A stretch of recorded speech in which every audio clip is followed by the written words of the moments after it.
अहंकार से देखिए दोस्तों, संसद में ज्यादा बोल रहे थे राहुल गांधी, फिर पीएम मोदी ने दिया ऐसा जवाब कि सब संविधान को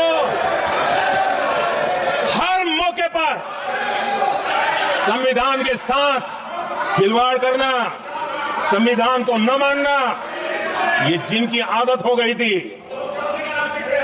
और दुर्भाग्य देखिए, एक अहंकारी व्यक्ति कैबिनेट के निर्णय को फाड़ दे और कैबिनेट अपना फैसला बदल दे। ये कौन सी व्यवस्था है? आदरणीय सभापति जी, मैं जो कुछ भी कह रहा हूं वो संविधान के साथ क्या हुआ उसी की बात कर रहा हूं। उस समय करने वाले पात्रों को लेकर किसी को परेशानी होती होगी, लेकिन बात संविधान की है। मेरे मन के और मेरे विचारों को मैं अभिव्यक्त नहीं कर रहा हूं।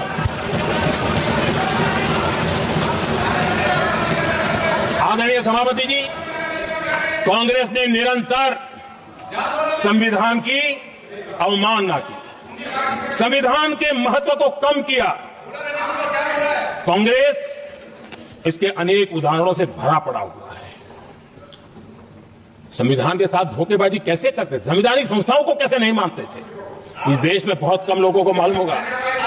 370 की तो पता है सबको, 35A का पता बहुत कम है। संसद में आए बिना, जबकि संसद में आना पड़ता, संसद को ही अस्वीकार कर दिया गया। भारत के संविधान का अगर कोई पहला पुत्र है तो ये संसद है, उसको भी उन्होंने गला घोटने का काम किया। 35A जो संसद में लाए बिना उन्होंने देश पर थोप दिया। और अगर 35A न होता तो जम्मू कश्मीर में जो हालत पैदा हुई वो हालत पैदा न हुई होती।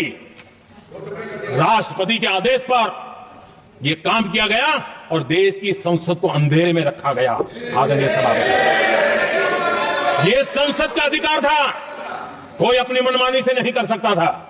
लेकिन उनके पास बहुमत था, कर सकते थे, लेकिन वो नहीं किया क्योंकि पेट में पाप था, देश की जनता से छुपाना चाहते थे। आदरणीय सभापति जी, इतना ही नहीं,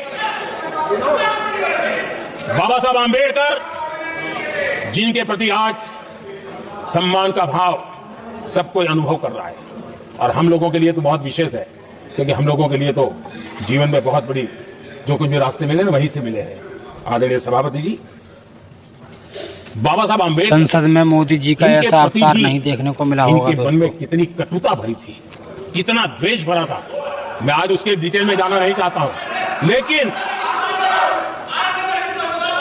जब अटल जी की सरकार थी तब बाबा साहब आंबेडकर, उनका जो महापरिनिर्वाण भूमि है, वहां पर अलीपुर रोड पर अटल जी की सरकार में बाबा साहब आंबेडकर जी के स्मृति में एक स्मारक बनाना तय हुआ। अटल जी के समय नहीं हुआ।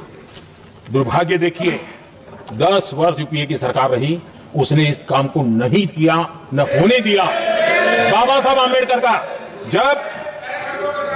जब हमारी सरकार आई, बाबा साहब आंबेडकर के प्रति हमारा श्रद्धा होने के कारण हमने अलीपुर रोड पर बाबा साहब मेमोरियल बनाया और उसका काम किया। आदरणीय सभापति जी, दिल्ली में जब बाबा साहब आंबेडकर के 1992 में, उस समय चंद्रशेखर जी कुछ समय थे, तब एक निर्णय किया गया था,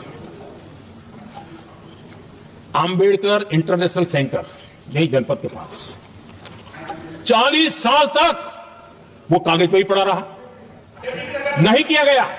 और तब जाकर के 2015 में हमारी सरकार आई और हमने आकर के इस काम को पूरा किया। बाबा साहब को भारत रत्न देने का काम भी जब कांग्रेस सत्ता से बाहर गई तब संभव हुआ। इतना ही नहीं, आदरणीय सभापति जी, बाबा साहब आंबेडकर के 125 साल तो हमने पूरी दुनिया में बनाए थे, विश्व के 120 देशों में बनाने का काम किया था। लेकिन जब बाबा साहब आंबेडकर की शताब्दी थी तब अकेली बीजेपी की सरकार थी मध्य प्रदेश में। सुंदरलाल जी पटवा हमारे मुख्यमंत्री जी थे, और महू में जहां बाबा साहब आम्बेडकर जी का जन्म हुआ था। दोस्तों, उसको मोदी जी के लिए स्मारक फॉलो रूप में सब्सक्राइब जरूर पुनर्निर्माण करें, करने का कमेंट में काम जय हिंद जरूर लिखें। सुंदरलाल पटवारी जी जब मुख्यमंत्री थे तब मध्य प्रदेश में हुआ था। शताब्दी के समय भी उनके साथ यही किया गया था। आदरणीय सभापति जी,